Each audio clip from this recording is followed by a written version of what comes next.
ఓం శ్రీ గురుభ్యో నమః. హరి ఓం గం గణపతయే నమః. ఓం దుం దుర్గాయై నమః. హరి ఓం కాత్యాయనాయ విద్మహే కన్యకుమారి ధీమహి తన్నో దుర్గిః ప్రచోదయాత్.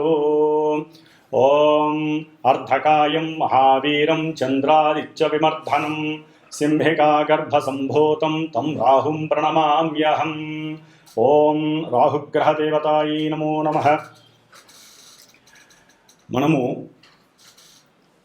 ఈ యొక్క భూప్రపంచంలో ముఖ్యంగా మానవులందరూ కూడా గత జన్మలకు సంబంధించినటువంటి కర్మ ఫలితాలను అనుభవిస్తున్నలో ముఖ్యంగా శని కర్మకారకుడైతే ఆయన కర్మలను మాత్రం ఏ విధంగా చేయాలి, ఏ సమయంలో చేయాలో నిర్దేశిస్తే ఆ యొక్క కర్మలని పూర్వకర్మలు అలాగే అపరికర్మలుగా, అంటే మనిషి బ్రతికి ఉన్నంత కాలము ఆ కర్మలను హైరేజ్ అంటే ఎక్కువగా చేయటం, వాటి ద్వారా ఎన్నో రకాలైన ఇబ్బందులు పెట్టడం, అట్లాగే మనిషి చనిపోయిన తర్వాత అతను మళ్ళీ జన్మని అనుభవించేటంత వరకు, అంటే మరలా జన్మ వచ్చేంత వరకు అపరికర్మలని అనుభవిస్తూ ఉంటారు. అంటే ఈ భూలోకంలో చనిపోయిన వారి గురించి ఈ యొక్క అపరికర్మల్ని చేస్తూ ఉంటారు. కాబట్టి ఈ యొక్క అపరికర్మలకు అధిష్టాన దేవత రాహు. అంటే మరి ఇప్పుడు ఈ రాహుకేతువుల గురించి చర్చించడంలో ముఖ్య ఉద్దేశం ఏంటంటే, మనకి మార్చి 30 తర్వాత శని మారాడు, అట్లాగే రేపు మే 14 తర్వాత గురుడు రాశి మార్పు జరుగుతోంది. మే 18 తర్వాత రాహువు, ఇప్పటి వరకు మీనరాశిలో జలరాశిలో ఉన్నటువంటి రాహువు వాయుతత్వపు రాశి అయినటువంటి మిత్రుడైనటువంటి శని యొక్క కుంభరాశిలోకి తన యొక్క ప్రవేశాన్ని చేస్తున్నాడు పూర్వాభాద్ర నక్షత్రంలో 1వ పాదంలో ఉండి. కాబట్టి అందుకని రాహువుని గురించి మాట్లాడుతున్నాము. అట్లాగే తర్వాత కేతువు గురించి కూడా మాట్లాడదాము. మరి ఈ యొక్క రాహువు అంటే ఈ యొక్క మనుషుల మీద రకరకాలైనటువంటి పరిభ్రమంతరమైనటువంటి ఇబ్బందికరమైనటువంటి పరిస్థితుల్ని కలుగజేస్తూ ఉంటాడు. ముఖ్యంగా ఈ రాహువు ఏ విధంగా ఉద్భవించాడో మనకి తెలుసుకుంటే చాలా భయంకరంగా ఉంటుంది. మనకి శాస్త్రానుసారం పురాణ గాథల ప్రకారం క్షీరసాగర మదనాన్ని చేసేటప్పుడు ఈ యొక్క దేవతలు రాక్షసులు కూడా మదిస్తూ ఉండగా ముందు విషం ఉద్భవించింది, తర్వాత అమృతం ఉద్భవించింది సముద్రంలోంచి. అప్పుడు దేవతలందరూ చక్కగా ఒక వరుసలో కూర్చొని అమృతాన్ని స్వీకరిస్తున్నారు, మరణం లేకుండా ఉండటానికి, ఇబ్బందులు కలగకుండా ఉండటానికి. అదే సమయంలో ఒక రాక్షసుడు వారితో పాటుగా కూర్చొని దేవతా రూపంగా కూర్చుకొని ఉండి ఈ యొక్క అమృతాన్ని సేవిస్తున్న సమయంలో మరి అంతటి మాయనే సృష్టించి మాయాధారి అయినటువంటి ఆ విష్ణుమూర్తి అది గమనించి తన యొక్క చక్రంతో విష్ణు చక్రంతో ఆ యొక్క రాక్షసు యొక్క తలని చక్కగా మధ్య భాగంలో శిరస్సు వేరు మొండెం వేరుగా చేసేస్తాడు. అప్పుడు చేసినప్పుడు శిరస్సుతో కూడి ఉన్నటువంటి రాక్షసుడి యొక్క తలకాయని రాహువుగా పరిణమిస్తారు. అట్లాగే ఓన్లీ మొండెం మాత్రమే ఉన్నటువంటి ఆ యొక్క రాక్షసుల్ని మనకి కేతువుగా ఈ యొక్క పురాణ గాథ తెలియజేస్తోంది. మరి ఈ రాహువు తల్లిదండ్రులైనటువంటి కశ్యప మహాముని అట్లాగే సింహిక వీరిరువురు కూడా అసుర సంధ్య వేళలో, అంటే అటు సాయంత్రం మధ్యాహ్నము కాదు, అటు రాత్రి కాదు, అసుర సంధ్య వేళలో తమ యొక్క కార్యకలాపాలను తీర్చుకోవడం ద్వారా, అంటే రతిక్రీడ యందు పాల్గొనడం ద్వారా ఆ అసుర సంధ్య వేళలో ఈ రాక్షసుడైనటువంటి రాహువు పుడతాడు. అందుకనే ఈ యొక్క అసుర సంధ్యా సమయంలో మనం తినటం కానీ పడుకోవటం కానీ వేరే అన్య కార్యక్రమాలు చేయకూడదని మనకి మహామునులు తెలియజేశారు. ఆ విధంగా పుట్టడం ద్వారా సూర్యాస్తమయం సమయంలో జరిగినటువంటి ఆ రాహు యొక్క జననం వలన రాహువుకి అంటే మూఢనమ్మకాలు మీద విశ్వాసం అంటే నమ్మకాల మీద విశ్వాసం లేకపోవటం, గురువుల యందు భక్తి పారవస్యం లేకపోవటం, అట్లాగే అన్ని అగాధాలు విఘాతాలు ఇబ్బందులు మానసిక వికారాలను కలుగజేసేటటువంటి వాళ్ళలో ప్రప్రథముడు రాహువు. శనివత్ రాహువు అంటే శని ఇచ్చే ఫలితాలన్నీ రాహువు ఇస్తాడు. మరి ఈ రాహువు ఇప్పుడు శని యొక్క క్షేత్రంలో ఎవరి నక్షత్రంలో ఉంటున్నాడు? పూర్వభాద్ర గురు నక్షత్రంలో ఉంటున్నాడు. అంటే మనకి గ్రహాలన్నీ కూడా అవి ఉన్నటువంటి రాశి ప్రభావాన్ని, రాశ్యాధిపతి ప్రభావాన్ని ఏదో కొంతవరకు ఇస్తూ అవి ఉన్నటువంటి స్థితి ప్రకారం ఇస్తాయి. కానీ ఈ రాహుకేతువులు అట్లా కాదు. రాహువు తను ఉన్నటువంటి రాశ్యాధిపతి అయినటువంటి శని యొక్క ఫలితాలను ఇస్తాడు. తను స్వయంగా తనకున్నటువంటి పోర్ట్ఫోలియోస్ ప్రకారం తనిచ్చే ఫలితాలను ఇస్తాడు. తను చూస్తున్న భావ ఫలితాలను ఇస్తాడు, భావాధిపతి ఫలితాలను ఇస్తాడు. రాహు ఉన్నటువంటి నక్షత్రాధిపతి అయినటువంటి గురుడు యొక్క ఫలితాలు కూడా ఇస్తాడు. కాబట్టి ఇన్ని రకాల వేస్లో రాహువు కుంభరాశిలో అడుగు పెడుతున్నాడు మే 18వ తారీఖున.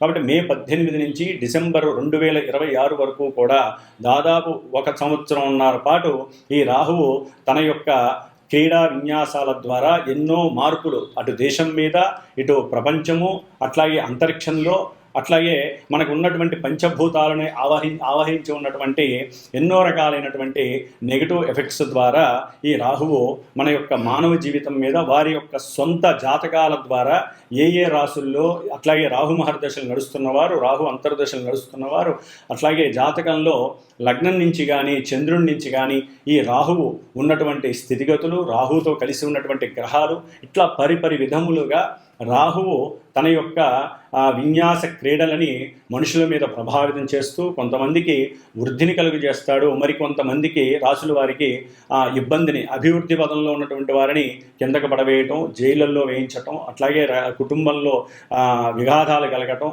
ఇట్లా ఎన్నో రకాలైనటువంటి సమస్యల్ని క్రియేట్ చేసేవాడు రాహువు. ఎందుకంటే శని యొక్క క్షేత్రంలో ఉండటం ద్వారా, కుంభరాశిలో ఉండటం ద్వారా. కాబట్టి ఈ యొక్క రాహువు చేసేటటువంటి విన్యాసాలు ద్వాదశ రాశుల్లో వారికి ఉన్నప్పుడు ఏ విధంగా ఉంటాయి ప్రస్తుతం ఈ యొక్క 1.5 ఇయర్. అట్లాగే ఈ యొక్క రాహువుకి అధిష్టాన దేవత దుర్గాదేవి, అట్లాగే ఈ యొక్క రాహుకేతువులు ఇద్దరికి అధిష్టాన దేవుడు సుబ్రహ్మణ్యేశ్వర స్వామి. కాబట్టి ఎవరైనా సరే ఈ రాహువు వలన మనం రాశుల ప్రకారం చెప్పుకునేటప్పుడు ఎన్ని రకాలైనటువంటి ఇబ్బందులు కలుగుతాయో అన్ని రకాల ఇబ్బందులకి దుర్గామాత ఆశీర్వచనం మాత్రమే మనకి శ్రీరామ రక్ష. కాబట్టి మరి శ్రీమాత జ్యోతిషాలయ పీఠంలో మా యొక్క పీఠంలో ఈ యొక్క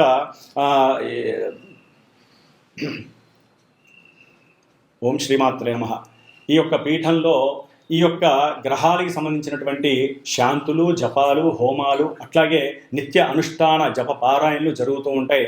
ముఖ్యంగా చండీ సప్తశతి, వనదుర్గా హోమాలు, అట్లాగే ఈ రాహు యొక్క జపశాంతులు కానివ్వండి, దాన ధర్మాదులు కానివ్వండి, వారి యొక్క జన్మ జాతకరీత్యా రాహువు వలన కలిగేటటువంటి ఎన్నో ఇబ్బందికరమైనటువంటి పరిస్థితుల్ని ప్రభావితం చేస్తూ ఏ విధంగా ఉంటాయో తెలుసుకొని వారు ఈ విధంగా చేసుకోవటం, అట్లాగే పర్సనల్గా కూడా వారు ఈ సంతానం లేనివారు, కుటుంబ అన్యోన్యత లేనటువంటి వారు ఏ విధంగా ఏ పూజలు చేసుకోవటం ద్వారా వారి యొక్క జీవితంలో ఈ రాహువు యొక్క ఇబ్బందుల నుంచి తప్పించుకోవడానికి అనుకూలమైనటువంటి పరిస్థితులను కూడా వీరు తెలుసుకొని కనుక ఈ సుబ్రహ్మణ్యేశ్వరుని, దుర్గాదేవిని ఏ సమయంలో ఏ రోజుల్లో ఈ యొక్క సూత్రాలు పాటించి ఉపవాస దీక్షలు కనుక చేసుకున్నట్లయితే వారికి అనుకూలమైనటువంటి పరిస్థితులు కలుగుతాయి.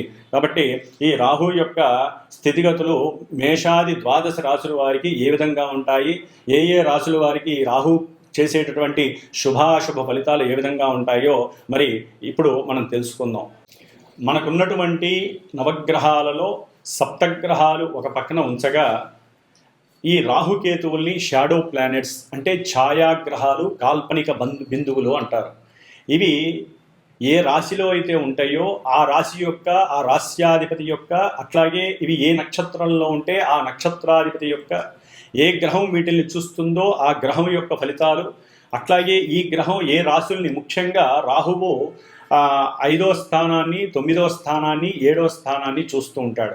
అంటే ఇప్పుడు కుంభరాశిలోకి వస్తున్నటువంటి రాహువు తన యొక్క అపసవ్య, అంటే వీళ్ళు అపసవ్య దృష్టిని కలిగి ఉంటారు. మిగతా గ్రహాలు వక్రించినప్పుడు మాత్రం కొంచెం వెనక భావాన్ని ఇస్తారు, కానీ వీరు ఎప్పుడూ కూడా అంతరిక్షంలో అపసవ్య దశలో తిరుగుతూ ఉంటారు. కాబట్టి ఈ కుంభరాశిలో మారేటటువంటి మే 18న మారుతున్నటువంటి రాహువు మరి కుంభరాశి యొక్క ఫలితాలని అక్కడ ఉండి తన యొక్క దృష్టి తులారాశి మీద, 5వ రాశి మీద, సప్తమ దృష్టి సింహరాశి మీద, నవమ దృష్టి మిథున రాశి మీద పడుతుంది. కాబట్టి ఈ యొక్క రాశుల్లో ఉన్నటువంటి గ్రహాలు ఈ యొక్క రాశి ఫలితాలు ఇస్తాయి.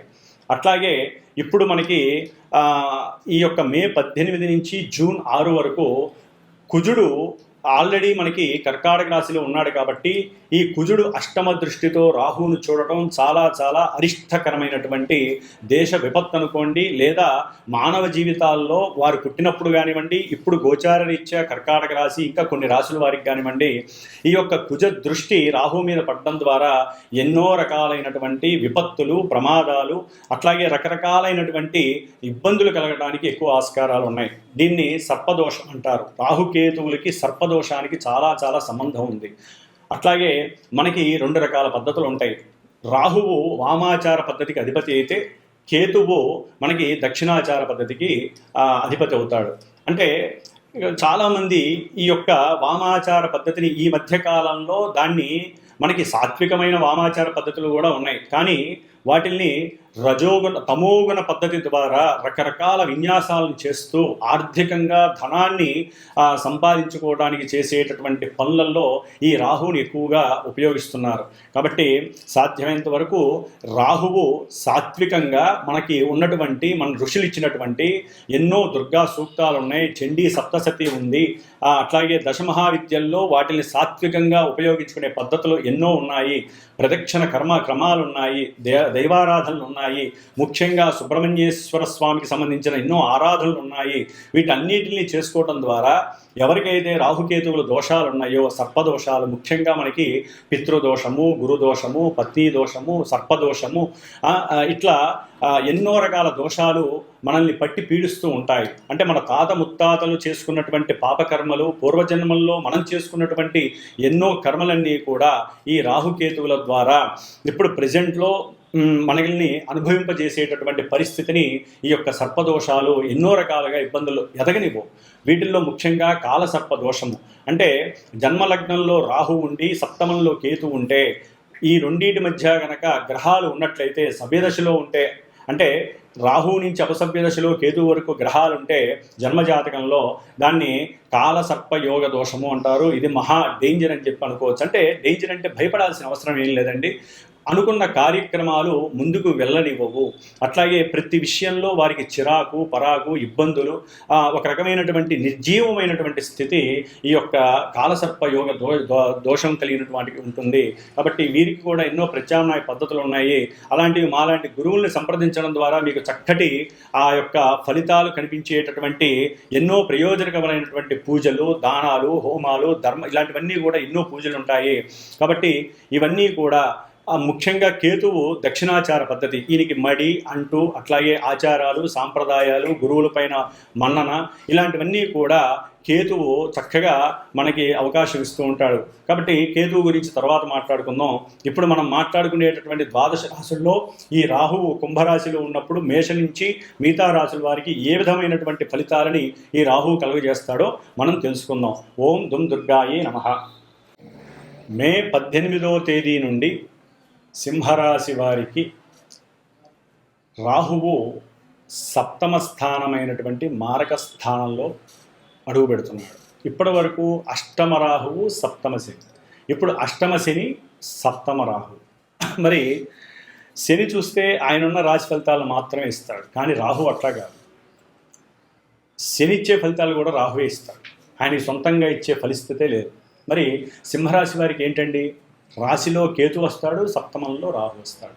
అంటే ఏంటి, దీనిని జ్యోతిష్య శాస్త్రంలో కాలసర్ప యోగ దోషముగా కూడా మనం వాడుతూ ఉంటాం. అంటే వీరికి సర్పదోష ప్రభావం అధికంగా ఉంటుంది. ముఖ్యంగా ఆరోగ్యం మీద, సంఘంలో వారికి ఉన్నటువంటి గుర్తింపు మీద, కీర్తి ప్రతిష్టల మీద, అట్లాగే ఏదైనా వ్యాపారాలు కనుక చేస్తూ ఉన్నట్లయితే ఆ వ్యాపారస్తుల యొక్క నడుమ ఉన్నటువంటి అవినాభావన సంబంధం చెడిపోవటం, అన్నిటికన్నా ముఖ్యంగా ఒక వ్యక్తికి స్త్రీ అయినా పురుషుడైనా సరే భార్యాభర్తలు ఈ యొక్క విషయంలో లగ్నము అంటే రాశి, సింహరాశి వారికి సప్తమంలో ఉన్నటువంటి రాహు, ఈ యొక్క రాహుకేతువుల యొక్క ప్రభావము, ముఖ్యంగా సప్తమంలో ఉన్నటువంటి రాహు ప్రభావం భార్యాభర్తల మధ్య సత్సంబంధాన్ని ఎక్కడికో తీసుకెళ్తుంది. అంటే వీరు చక్కగా ఉండే అవకాశం ఉంది. ఇప్పటివరకు చాలా ఇబ్బందులు పడ్డారు, సామాన్యంగా కాదు, కానీ అది కాస్త రిటర్న్ అయిపోయింది. ఆకస్మికంగా వచ్చే నష్టాల బదులు డైరెక్ట్గా సమస్యలు వచ్చేస్తాయి ఈ కాలసర్ప దోషం వల్ల. అందుకని భాగస్వామ్యంగా ఉన్నటువంటి భార్యాభర్తలు కావచ్చు, లేదా వ్యాపారస్తులు కానివ్వండి కొంత కాలసర్ప యోగానికి సంబంధించినటువంటి దోష పరిహారార్థమై రాహుకేతువుల యొక్క అర్చనలు ఎక్కువగా చేయండి. అట్లాగే సుబ్రహ్మణ్యేశ్వర స్వామి పాశుపత హోమాలు చేయించుకోండి. ఏదైనా వ్యాపారం ప్రారంభం చేసుకున్నా మీ ఇద్దరి మధ్య, భార్యాభర్తల మధ్య కానివచ్చు లేదా వ్యాపారస్తుల మధ్య ఏదైనా డిఫరెంట్గా సమస్య వచ్చి పడుతోంది అనుకున్నప్పుడు, ఆర్థికంగా కావచ్చు, మానసిక విభేదాలు కావచ్చు, ఏ రకంగానైనా సరే, ముఖ్యంగా అటువైపు నుంచి ఇటువైపు నుంచి అవతలం లేని వాళ్ళు, సమాజంలో ఉన్నటువంటి కొంతమంది దుర్మార్గులంతా మీ మధ్య ఉన్నటువంటి సాంగత్యాన్ని ఇబ్బందిగా క్రియేట్ చేయడానికి ఎక్కువగా ప్రయత్నం చేస్తూ ఉంటారు. కాబట్టి మీరు సుబ్రహ్మణ్య పాశుపత హోమాలు చేయించండి, చక్కగా సర్పసూక్త పారాయణలు చేసేయండి. అట్లాగే ఎక్కువగా నిత్యము కూడా సుబ్రహ్మణ్య అష్టకాన్ని వినండి, బాగుంటుంది. అంటే సుబ్రహ్మణ్యేశ్వర స్వామి యొక్క పూజ వలన కొంత మనోనిగ్రహం ఎక్కువగా ఉంటుంది, సర్పదోష ప్రభావం తగ్గుతుందని అర్థము. అట్లాగే కొత్తగా పరిచయమైనటువంటి వారు, స్త్రీలు కావచ్చు, వ్యాపారంలో కావచ్చు, లేదా దూర దేశాల నుంచి మనకి వస్తూ ఉంటారు కొంతమంది. వారు పరిచయం అయినప్పుడు ముఖ్యంగా భార్యాభర్తల మధ్య కొంత సమన్వయం దెబ్బతినే అవకాశం కనిపిస్తూ ఉంటుంది. అంటే అవసరం లేని అనుమానాలు కావచ్చు, అవమానాలు కావచ్చు. ముఖ్యంగా స్నేహితులని ధర్మబద్ధంగా ఎక్కడ ఉంచాలో అక్కడే ఉంచండి. ఈ సింహరాశి వారు స్నేహితుల్ని ఇంటి దాకా, స్త్రీలైనా సరే పురుషులైనా సరే, ఇక్కడ ఈ ఇద్దరు ఎవరైనా సరే, ఒక రాశికి ఇద్దరు ఉంటారు, స్త్రీ పురుషులు. ప్రత్యేకించి స్త్రీ అని అట్లాగే పురుషుడని ఎక్కడ ఉండదండి. కాబట్టి ఆ రాశి ప్రభావం ఇద్దరి మీద, ఎవరైనా సరే దంపతులు వారి యొక్క ఫ్రెండ్స్ని ఇంటికి తీసుకురావడం, లేకపోతే ఫ్రెండ్స్ని పరిచయం చేయడం, స్త్రీలైతే పురుషులకి, పురుషులైతే స్త్రీకి, దీనివలన లేనిపోని అనుమానాలు, అవమానాలు ఎదురవుతాయి. ముఖ్యంగా విద్యార్థులు, ఈ యొక్క సింహరాశి విద్యార్థులకి కుజుడు యొక్క, రాహు యొక్క దృష్టి వలన వీరికి అనుకున్నటువంటి రిజల్ట్స్ రావడానికి ఇబ్బందులు ఎదురవుతాయి. స్కూలుకు వెళ్ళటం కూడా కొంచెం కష్టంగా ఉంటుంది. ముఖ్యంగా తల్లిగారి యొక్క ఆరోగ్యం కొంచెం పతనం అవడానికి అవకాశాలు ఎక్కువగా ఉన్నాయి. సరైనటువంటి వైద్యుడు దొరికిన వైద్యుడు ఆర్థికంగా లాభం పొందడానికే చూస్తాడే తప్ప అవసరం లేని హాస్పిటల్స్కి చుట్టూ తిప్పుతూ ఉంటారు, 100 హాస్పిటల్స్, సరైన వైద్యం దొరకదు. కాబట్టి వీరికి కూడా డైరెక్ట్గా రాహుకేతువులు లగ్నాతు, సప్తమాతు, సర్పదోషం కాకుండా 12వ స్థానంలో ఉన్నటువంటి కుజుడు రాహువుని చూడటం ద్వారా కూడా ఈ యొక్క సర్పదోష ప్రభావం అధికంగా ఉంటుంది. అట్లాగే వివాహం కాని వాళ్ళకి కొంత వివాహం అవటానికి గురు రాహుల యొక్క దృష్టి వలన కూడా వివాహం అవటానికి ఆకస్మికంగా దూర ప్రాంతాల నుంచి వీరికి సంబంధాలు కలగటం, లేకపోతే భార్య తరపు, భర్త తరపు వాళ్ళు కుటుంబంలో ఎవరైనా ఉంటే వారి తరపు ఎన్నో ఇబ్బందులతో కూడినటువంటి పరిస్థితులతో వివాహానికి అవకాశాలు రావడం అనేది జాతకంలో, జన్మజాతకంలో వీరికి అవకాశము, అనుకూలత ఉంటేనే అలాంటి అవకాశాలు కలిగే అవకాశాలు ఉంటాయి. వివాహం అవటానికి కూడా కొంత రాహువు ప్రోద్బలం, ఈ రాహుకేతువుల ప్రోద్బలం ఉంటుంది. ముఖ్యంగా గృహ సంబంధిత విషయాలలో, కోర్టుకు సంబంధించిన విషయాలలో వీరికి పట్టు ఎక్కువగా నడుస్తూ ఉంటుంది. ఒక సమస్య, ఒక పట్టాన సమస్య తీరదు. ఆర్థికంగా చాలా చాలా నష్టాన్ని చూసేటటువంటి పరిస్థితి. షేర్స్ కానీ, సెన్సెక్స్లో ఒకప్పుడు మీరు ఏదైనా డబ్బులు ఆపద్ధర్మానికి, వివాహానికి పనికొస్తుంది, వ్యాపారంలో పెట్టుబడికి పనికొస్తుందని కనుక, లేకపోతే ఏదైనా ఒక స్థలం కొందామని పెట్టుకున్నట్లయితే ఆ యొక్క లాభాల బదులు నష్టాలు ఎదురవడానికి అవకాశం ఉంటాయి. షేర్స్లో కొంత నష్టాలు ఈ కాలసర్పదోష ప్రభావం వలన సింహరాశి వారికి కొంత ఇబ్బందులు కలిగే అవకాశం ఉంటుంది. అట్లాగే రాజకీయ నాయకులతో సంబంధం ఉన్నట్లయితే వారి వలన ఎన్నో రకాలైనటువంటి ఇబ్బందులు, ఒక్కోసారి వారికి చేసేటటువంటి సహాయ సహకారాల వలన కూడా వీరు జైల్లోకి వెళ్ళేటటువంటి పరిస్థితులు సింహరాశి వారికి. అంటే అధికారుల యొక్క ప్రతికూలత్వము, ప్రతిబంధకము, వారి వలన మీకు ఎన్నో రకాలైనటువంటి సమస్యలు కలగడానికి అవకాశాలు ఉన్నాయి సింహరాశి వారికి. కాబట్టి సింహరాశి వారు సాధ్యమైనంత వరకు సర్పగ్రహ దేవతకి అధిష్టాన దేవత అయినటువంటి సుబ్రహ్మణ్య ఆరాధన చేయండి, లేదా దుర్గా చండీ హోమాలు చేయించండి, సుబ్రహ్మణ్య పాశుపత హోమాలు చేయండి. సర్పగ్రహ దానాలు అంటే ఒక సర్ప ప్రతిష్ట సంబంధించినటువంటివి చేయటానికి మీరు ఏదైనా కాస్త ధన సహాయం, లేదా ఒక సర్ప ప్రతిమ అంటే రాయతి విగ్రహాన్ని దానం చేయడం, ఇలాంటివి చేయడం ద్వారా కూడా మీ ఇరువుల మధ్య అన్యోన్యత కలుగుతుంది. వ్యాపార నష్టాలు రాకుండా మీ వంతుగా మీరు సహకారాన్ని అందిపుచ్చుకోవచ్చు. ఓం దుమ్ దుర్గాయే నమః. మే 18వ తారీఖున రాహువు కుంభరాశిలో సంచారం జరిగేటప్పుడు ముఖ్యంగా కొన్ని రాశుల వారికి దుర్గాదేవి మరియు సుబ్రహ్మణ్యేశ్వర స్వామి అనుగ్రహం కలగటానికి ఏమేం చేసుకోవాలో తెలియజేసుకునే ప్రక్రియలో ముఖ్యంగా అవి ఏమేమి రాశులంటే మీనరాశి, వృషభ రాశి, మిథున రాశి, ముఖ్యంగా కర్కాటక రాశి, సింహరాశి, అట్లాగే తులారాశి, వృశ్చిక రాశి, మకర రాశి, కుంభరాశి, ఇన్ని రాశుల మీద ఈ యొక్క రాహుగ్రహ ప్రభావం చాలా అత్యధికంగా ఉంటుంది. కాబట్టి వీరు తప్పనిసరిగా రాహుగ్రహానికి సంబంధించినటువంటి జపాలు చేయించండి, దానాలు మినుములు దానం చేయండి, గారెలు చేసి పంచాలి, అట్లాగే దుర్గాదేవికి సంబంధించిన హోమాలు చేయించండి, చక్కగా 18 రోజులు దుర్గా సూక్త జపాన్ని ఆచరించండి, 6 రోజులు సుబ్రహ్మణ్యేశ్వర స్వామికి సంబంధించిన సర్పసూక్త పారాయణలు చేయించండి, జపపారాయణలు చేయించండి. ఇంకా సర్పదోషాలు పితృదోషాలు ఉన్నవాళ్ళు సర్ప బలి కార్యక్రమాలు చేయించండి. పిల్లలు అట్లాగే పిల్లలు లేని వాళ్ళు, పిల్లలు కావాలనుకునే వాళ్ళు, గర్భ విచ్ఛిన్నం జరుగుతున్న వాళ్ళు, అట్లాగే అకాల మృత్యువు పొందినటువంటి వారి ద్వారా కలిగే నెగిటివ్ ఎఫెక్షన్స్కి సంబంధించిన వారు ఈ యొక్క సుబ్రహ్మణ్యేశ్వర స్వామి పాశుపత హోమాలు చేయించుకోండి. ఇట్లా దుర్గాదేవికి సంబంధించిన చండీ హోమాలు చేయించండి. దీని ద్వారా అనారోగ్య సమస్యలు, అనుకున్న కార్యక్రమాలు వెనక్కి వెళ్ళటం, ఉద్యోగ భద్రత లేకపోవటం, మాట వాగ్దోషాలు, పితృదోషాలు, సంతాన దోషాలు, లేదా మీరు చేసేటటువంటి బిజినెస్ల్లో అరిష్టాలు, ఇబ్బందులు ఇవన్నీ కూడా తొలగిపోవటానికి, పితృదోషాలు, సర్పదోషాలు తొలగిపోవటానికి సుబ్రహ్మణ్య ఆరాధన, అట్లాగే చండీదేవి దుర్గాదేవిగా అవతరించింది కాబట్టి దుర్గాదేవికి సంబంధించిన చండీ సప్తశతి హోమాలు, పారాయణలు, దుర్గా హోమాలు చేయించుకోండి. అంతా శుభప్రదంగా ఉండటానికి రాశుల వాళ్ళు ఈ 1.5 ఇయర్లో మీరు అనుకున్నట్లుగా కంపల్సరీ చేయించుకోండి. ఈ రాశుల వాళ్ళు ముఖ్యంగా నవంబర్ 23 తర్వాత ఆగస్టు వరకు కూడా చాలా క్లిష్టమైనటువంటి పరిస్థితులు. ఎందుకంటే రాహువు సొంత నక్షత్రంలో ఉన్నప్పుడు వీరికి ఇంకా ఈతి బాధలు ఎక్కువ అవడానికి అవకాశాలు ఉన్నాయి. కాబట్టి చక్కగా అందరూ ఆ యొక్క నామస్మరణలు చేసుకుంటూ శుభంగా సుఖంగా ఉండాలని ఆశీర్వచనం. ఓం దుమ్ దుర్గాయే నమో నమః.